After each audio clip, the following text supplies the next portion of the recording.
And the Rock, super elegant, late bloomer, moving up at the center, pass forward, sing a song is by the rail, then comes Pleasure Giver, Bloodline, while Mike's Dancer is running at the tail of the field, heading towards the last 900 with late bloomer, the leader by about a length and a half.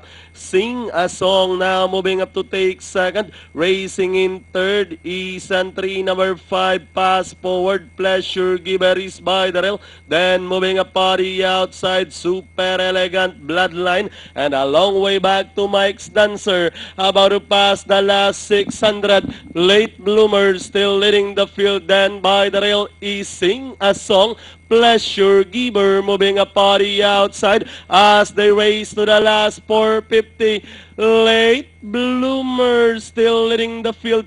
Pleasure Giver is on the outside, and by the rail Sing a Song, super elegant with the last 200 meters more to run. Late bloomer by about 4 lengths now. Pleasure Giver is still in second, fighting back down on the inside. Sing a Song, super elegant, and finally late bloomer. Pleasure Giver, Sing a Song, super elegant, Bloodline. For your pentapecta, then comes Pass Forward and Mike's Dancer.